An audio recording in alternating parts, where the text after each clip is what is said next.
ವತಿಯಿಂದ ಈ ಬಾರಿ 30/11/2025 ಶ್ರೀ ಮಾರಿಕಾಂಬ ದೇವಿಯ ಜಾತ್ರೆ ಎಲೆಕ್ಷನ್ ನಡೆಯಲಿದೆ. ಆ ಎಲೆಕ್ಷನ್ನಿಗೆ ನಮ್ಮ ದೇವಸ್ಥಾನದ ವತಿಯಿಂದ ಇಲ್ಲಿ ಸೇವೆ ಮಾಡ್ತಿರ್ತಕ್ಕಂಥ ಎಲ್ಲ ಸೇವಕರು ಮತ್ತು ನಾವೆಲ್ಲ ಮೆಂಬರ್ ಆಗಿ ಇಷ್ಟೇ ಜನ ಆಯ್ಕೆ ಮಾಡಿಕೊಂಡಿದ್ದು.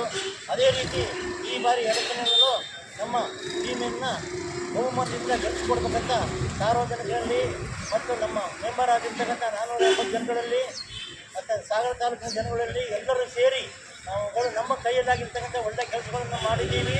ಆ ಕೆಲಸಗಳಿಗೆ ಜನ ಸ್ಪಂದಿಸಿ ನಮ್ಮ ಟೀಮಿನವರಿಗೆ ಬಹುಮತದಿಂದ ಗೆಲ್ಲಿಸಿಕೊಡ್ಬೇಕಂತ ಈ ಮಾರಿಕಾಂಬೆ ದೇವಿಯನ್ನು ಬೇಡ್ಕೊಳ್ತಾ ಇದ್ದೀವಿ. ಮೊದಲನೇ ಅಪಾಧ್ಯ ಇದೆ. ಕಾರಣ ಏನು ಅಂತ ಹೇಳಿದರೆ 2001ನೇ ಇಸ್ವಿಯಿಂದ ಹಿಡಿದು ಲೆಕ್ಕಪತ್ರನೇ ನೋಡ್ದೇನೆ 2 ತಿಂಗಳು ಪಲಾಯನ ಮಾಡಿತ್ತು. ಅದರ ಮೇಲ್ಗಡೆಗೆ ನಮಗೆ ಬಂದಾವಾಗ ಹಿಂದಿನ ಲೆಕ್ಕಗಳನ್ನು ಸರಿ ಮಾಡೋದಕ್ಕೆ 1.5 to 2 ವರ್ಷ ತಗೊಂಡಿತ್ತು. ಆ ಲೆಕ್ಕನ ನಾವು ಮುದ್ರಾ ಇಲಾಖೆಗೆ ಕೊಟ್ಟು ಮುನ್ನಾಕಟ್ಟಿ ಕೊಟ್ಟು ಮುದ್ರಾ ಆಯೋಗ ನೋಟಿಸ್ ಮತ್ತು ನೋಟಿಸ್ನ ಈ ಮಧ್ಯದಲ್ಲಿ ಹಿಂದಿನ ಸಮಿತಿಯವರಿಗೆ ಲೆಕ್ಕ ಕೊಡಿ ಅಂತ ನೋಟಿಸ್ ಬಂದಿದ್ದರೆ ಮುದ್ರಾ ಇಲಾಖೆಯಿಂದ ಯಾವುದೇ ಉತ್ತರನ್ನು ಕೊಡ್ತೇನೆ ಅದನ್ನು ಅಂಡಡಿ ಹಾಕೊಂಡು ಕೂತ್ಕೊಂಡಿದ್ರು. ಅದೇನಾಯಿತು ಅಂತ ಹೇಳಿದರೆ ಕೊನೆಗೆ ನಾವು ಬಂದಾವಾಗ ಅದು ನಮಗೆ ನೋಟಿಸ್ ಹಾಕಿದ್ದಾಯಿತು. ಮತ್ತು ಎರಡನೇದಾಗಿ ಮುದ್ರಾ ಇಲಾಖೆಯವರು ನಮಗೆ ನೋಟಿಸ್ ಕೊಟ್ಟು ದೇವಸ್ಥಾನನ ಸ್ವಾಧೀನ ತಗೊಂಡಿದ್ದೀವಿ ಅಂತ ಹೇಳಿ ಮಾಡಿದರು. ಅವತ್ತಿನ ದಿವಸದಲ್ಲಿ ಹಿಂದಿನ ಮ್ಯಾನೇಜರ್ ಗಟ್ಕೊಂಡಣ್ಣ ಇತ್ತು. ಗಟ್ಕೊಂಡಣ್ಣ ನಾನಿರೋ ಸರ್ ನಾನು ಬರೋಕ್ಕಂತ ಪೂಜಾ ತೆಗಿಬೇಡ್ರಿ ಅಂತ ಕಳಿಸಿದ್ವಿ. ಅದಾದ ಮೇಲೆ 2 ದಿವಸದಲ್ಲಿ ಹೈಕೋರ್ಟ್ನ ನೋಟಿಸ್ ಕೇಸ್ ತಗೊಂಡ್ಬಂದು ಅದು ಕೋರ್ಟ್ ನಡೆದ್ಬಿಟ್ಟು ಮೊನ್ನೆ 2025 ಆರ್ಡರ್ ಆಗಿದೆ. ನಮ್ಮ ಪರವಾಗಿ ಆಯಿತು. 8 ವರ್ಷ 9 ವರ್ಷ ಸಂಬಂಧವಾಗಿ ಕೋರ್ಟ್ ಅದರ ಆದ್ಯತೆ ಕೆಲಸ ಮಾಡಿದ್ದೀವಿ. 2019ರಲ್ಲಿ ಸ್ಕೀಮನ್ನು ಹಿಂದಿದ್ದಂಥ ಸ್ಕೀಮಿಂದು 1966ರಲ್ಲಿ ಸ್ಕೀಮ್ ಸೂಟ್ ಆರ್ಡರ್ ಆಗಿತ್ತು. ಅದು 67ರಲ್ಲಿ ಆರ್ಡರ್ ಆಗಿತ್ತು. ಅದು ಸದ್ಯನೂ ಯಾವುದೇ ಒಂದು ಕಾರ್ಯಕ್ರಮ ಇದ್ದೇನೆ ಅದು ಆ ಸ್ಕೀಮ್ ಹಾಗೆ ಬಿದ್ದೋಗಿತ್ತು. ಅದನ್ನು ನಾವು ಬಂದ ಮೇಲ್ಗಡೆಗೆ ಸ್ಕೀಮನ್ನು ಮಾಡಿಫಿಕೇಷನ್ ಕೇಳಿದವಾಗ ಫೈಲ್ ಆಯಿತು. ಮಿಸ್ಲಿನಿಯಸ್ 30/19 ಫೈಲ್ ಆಯಿತು. ಆವಾಗ ಇದೇ ಎದುರುಗಡೆಗೆ 45 ಜನ ಇಂಕ್ಲೂಡ್ ಆದರು.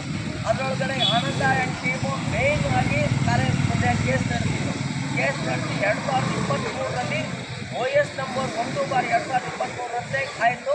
ಅದ್ರ ಮೇಲ್ಗಡೆಗೆ ಚೀಫ್ ಎಕ್ಸಾಮಿನು ಕ್ರಾಸ್ ಎಕ್ಸಾಮಿನು ಇವರು ಒಂದು ಸರ್ತಿ ಬರ್ತಾರೆ, ನಮ್ಮದೇನು ಇಲ್ಲ ನಾವು ನಿಮ್ಗೆ ಒಪ್ಪಿಗೆ ಕೊಡ್ತೀವಿ ಅಂತಾರೆ. ಮತ್ತೊಂದು ಸರ್ತಿ ಬರ್ತಾರೆ, ಅಲ್ಲಿ ಬಂದ್ಕೊಂಡು ನನಗೆ ಚೀಫ್ ಕ್ರಾಸ್ ಎಕ್ಸಾಮಿನ್ ಮಾಡ್ತೀವಿ ಅಂತ ಹೇಳಿ ಎಲ್ಲದೂ ಮಾಡಿದ್ರು. ಯಾವ್ದು ಮಾಡಿದ್ರು ಅವ್ರಿಗೆ ಏನೂ ಮಾಡ್ಕೊಳಕ್ಕಾಗಿಲ್ಲ. ಮತ್ತು ಕೋರ್ಟ್ ಸುಳ್ಳು ಹೇಳೋದು. ಮತ್ತೆ ನಾವು ಹಾಕಿದ್ದೀವಿ ನಾವು ಗೆದ್ವಿ ಅಂತ ಹೇಳ್ತಾರೆ. ಕೇಸ್ ಫೈಲ್ ಮಾಡಿದ್ದು ದೇವಸ್ಥಾನದ ಪರವಾಗಿ ಫೈಲ್ ಮಾಡಿದ್ರು. ದೇವಸ್ಥಾನದ ಪರವಾಗಿ ಆರ್ಡ್ರ್ ಆಗಿದೆ. ಅದನ್ನು ಬಿಟ್ಕೊಂಡು ಇವ್ರಿಗೆ ಬೇಕಾದಂಗೆ ಆರ್ಡ್ರನ್ನು ಹೇಳೋದು ಕೋರ್ಟ್ ಎದುರುಗಡೆ ಬಂದು ಸುಳ್ಳು ಹೇಳೋದು. ಇದು ಇವ್ರ ಕಾರ್ಯಕ್ರಮ ಆಗಿದೆ. ಇವತ್ತಿನ ತನಕ ಅದೇ ನಡೀತಾ ಇದೆ. ಮತ್ತು ನಾವು ಎಲೆಕ್ಷನ್ ಆಗಬೇಕು ಅನ್ನೋದು ನಮ್ಮ ಉದ್ದೇಶ ಇದೆ. ನಾವು ಕೋರ್ಟ್ಗೆ ಹೋಗಿದ್ದೀವಿ. ನಮಗೆ ಬೇರೆ ಯಾವುದೂ ಉದ್ದೇಶ ಇದ್ದಿಲ್ಲ. ನಮಗೆ ಈ ದೀರ್ಘಕಾಲ ಇಲ್ಲಿ ಉಳಿಬೇಕು ಅಂತ ಏನಿಲ್ಲ. 2019ರಲ್ಲಿ ಮಿಸ್ ಫೈಲ್ ಆದಾಗ ಅವತ್ತೇ ಬಂದು ಒಂದು ಕನ್ಸಲ್ಟ್ ಕೊಟ್ಟಿದ್ದರೆ ಮಿಸ್ ಸೂಟಾಗಿ 2023 ಬಗೆಹರಿದೋಗ್ತಿತ್ತು. ಅದನ್ನು ಇವರು ಮಾಡಲಿಲ್ಲ. ಕೇಸ್ ನಡೆಸಿದ್ರು 5 ವರ್ಷ. ಮತ್ತೆ ಹೇಳ್ತಾರೆ ನಾವು ಹಾಕ್ದವ್ರು ನಾವು ಹೋಗಬೇಕು ಕೋರ್ಟಿಗೆ, ನಮ್ಗೆ ಅನಿವಾರ್ಯ ಅದು. ಆದರೆ ಇವರು ಬರೀ ಅಬ್ಜೆಕ್ಷನ್ ಹಾಕ್ಕೊಂತ ಒಟ್ಟು MD ಆನಂದ ಟೀಮಲ್ಲಿ 35 ಐಎ ಬಿದ್ದರೆ 23 ಐಎ ಅವ್ರದ್ದೇ ಇದೆ. 23 ಐಎ 23 ಐಎ ಇದೆ ಸೂಟು ಮತ್ತು ಇದರ ಮಿಸ್ಟೇರಿಯಸ್ನಲ್ಲಿ. ಇಷ್ಟೆಲ್ಲ ತೊಂದರೆ ಕೊಟ್ಕೊಂಡು ಮತ್ತು ಈಗ ನಾವು ನಿಮ್ಗೆ ಸಹಕಾರ ಮಾಡಿದ್ವಿ. ನಮ್ಗೆ ಅದು ಏನು ಸಹಕಾರ ಮಾಡ್ಯಾರ ಇವರು? ಅದು ಬೇಕಲ್ಲ. ಫಸ್ಟು ಸಹಕಾರ ಮಾಡಿದ್ವಿ ಅಂತ ಎದುರುಗಡೆ ಬರಲಿ.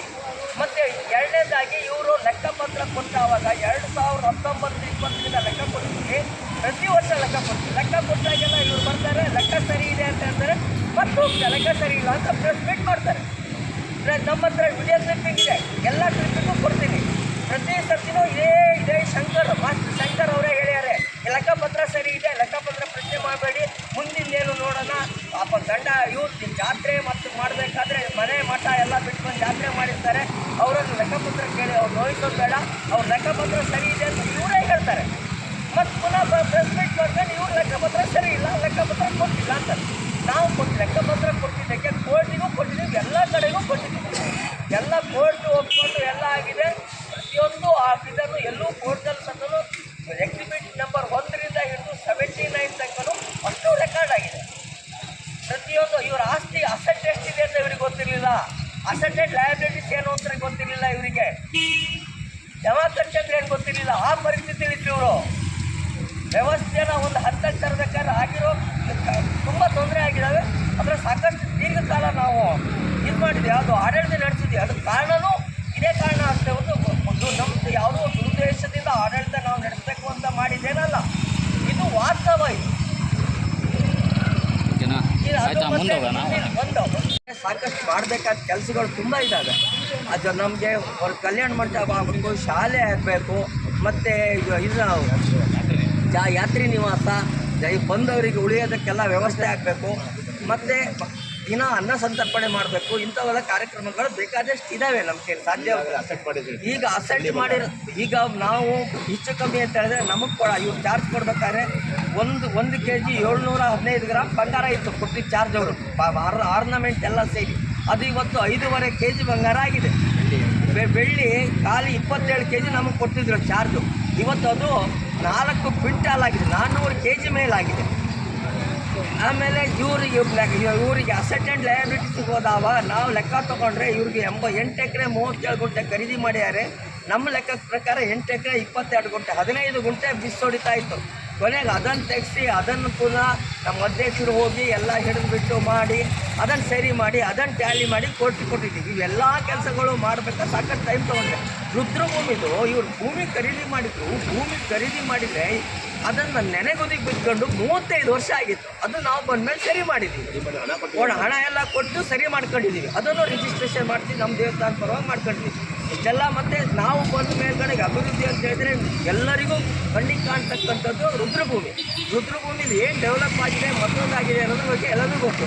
ಇಷ್ಟರ ಜೊತೆಗೆ ಇನ್ನು ಮುಂದೆ ನಾವು ಮಾಡಬೇಕಾಗಿದ್ದ ಕಾರ್ಯಕ್ರಮಗಳು ಬೇಕಾದಷ್ಟಿದ್ದಾವೆ.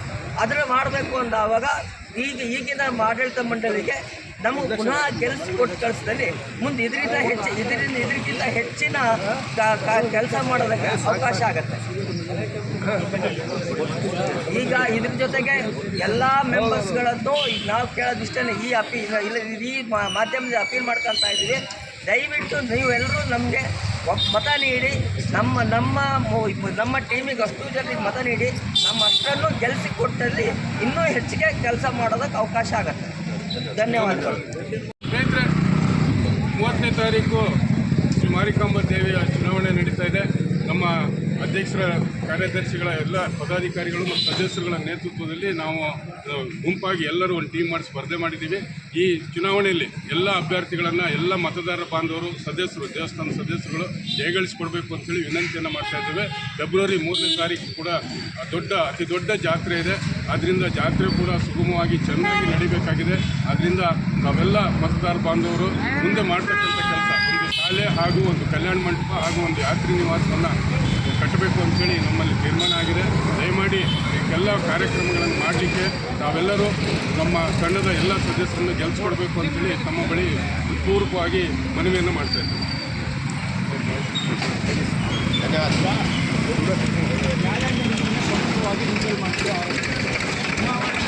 ಕಾರಣ ಇಲ್ಲ ಅಂದರೆ ಜಾತ್ರೆ ಆಗುವವರೆಗೆ ನಿಮ್ಮ ಟೀಮು ಮುಂದುವರಿಬೇಕು ಅಂತ ಕಾಲ್ ಮಾಡಿದ್ರೆ ನಿಮ್ಮ ಮೇಲೆ ನಾವು ನ್ಯಾಯಾಂಗದಿಂದಲೇ ಅರ್ಜಿ ಹಾಕಿದ್ದೀವಿ. ಆ ನ್ಯಾಯಾಂಗದಿಂದಲೇ ಹೆದರಿ ನೀವು ಎಲೆಕ್ಷನ್ ಮಾಡ್ತಿದ್ದೀವಿ ಅಂತೇಳಿ ನಿಮ್ಮ ಎದುರಲ್ಲಿ ಮಾರಿಕಾಂಬಾ ದೇವಿ ನ್ಯಾಸ ಪ್ರತಿಷ್ಠಾನದ ವತಿಯಿಂದ 30ನೇ ತಾರೀಕು ಚುನಾವಣೆ ನಡೀತಾ ಇದೆ. ಎಲ್ಲ ಮಾನ್ಯ ಮತದಾರ ಬಾಂಧವರಲ್ಲಿ ಒಂದು ವಿನಂತಿ, ನಮಗೆ ಈ ನ್ಯಾಸ ಪ್ರತಿಷ್ಠಾನದಿಂದ 5 ಜನ ಮಹಿಳೆಯರಿಗೆ ಇವತ್ತು ಅವಕಾಶವನ್ನು ಮಾಡಿಕೊಟ್ಟಿದೆ ಚುನಾವಣೆಗೆ ಸ್ಪರ್ಧಿಸಲಿಕ್ಕೆ. ಮೊದಲನೇದಾಗಿ ಯಾರು ಈ 5 ಜನ ಮಹಿಳೆಯರಿಗೆ ಅವಕಾಶ ಮಾಡಿಕೊಟ್ಟು ಹೋರಾಟ ಮಾಡಿದ್ದಾರೆ ನ್ಯಾಯಾಂಗಕ್ಕೆ ಮತ್ತು ಸಮಿತಿಯವರಿಗೆ, ಯಾರು ಇದರಿಂದ ಪರೋಕ್ಷವಾಗಿ ಪ್ರತ್ಯಕ್ಷವಾಗಿ ನಮಗೆ ಈ ಒಂದು ಮೀಸಲಾತಿಗೆ ಅವಕಾಶ ಕಲ್ಪಿಸಿಕೊಟ್ಟಿದ್ರೆ ಅವರೆಲ್ಲರಿಗೂ ಕೂಡ ಹೃತ್ಪೂರ್ವಕವಾಗಿ ನಾವು ಧನ್ಯವಾದಗಳನ್ನು ಈ ಮೂಲಕ ಅರ್ಪಿಸ್ತೀನಿ. ಇವತ್ತು ಅವಕಾಶ ಸಿಕ್ಕಿದೆ. ನಾವು ಈಗ ಹೇಳೋದೇನೆಂದರೆ ಮತದಾರ ಬಾಂಧವರಲ್ಲಿ ಮುಖ್ಯವಾಗಿ ಈಗ ಸುಳ್ಳು ಪ್ರಚಾರವನ್ನು ಅಪಪ್ರಚಾರವನ್ನು ಮಾಡ್ತಾ ಇದ್ದಾರೆ. ಅವರೆಲ್ಲರೂ ಕೂಡ ಪರಿಶೀಲನೆ ಮಾಡಬೇಕು. ಹಿಂದೆ ಇದ್ದಂಥ ಕಮಿಟಿ ಏನು ಕೆಲಸ ಕಾರ್ಯಗಳನ್ನು ಸಮಾಜಮುಖಿಯಾಗಿ ಮಾಡಿದೆ ಅಂತಕ್ಕಂಥದ್ದನ್ನು ಪರಿಶೀಲನೆ ಪರಿಶೀಲನೆ ಮಾಡಿದಾಗ ಗೊತ್ತಾಗುತ್ತೆ. ದಯಮಾಡಿ ಈ ಸುಳ್ಳು ಅಪಪ್ರಚಾರಕ್ಕೆ ಯಾರೂ ಕೂಡ ಕಿವಿಗೊಡದೆ ಈಗೇನು ಕೆಲಸಗಳನ್ನು ಮಾಡಿಕೊಂಡು ಬಂದಿದೆ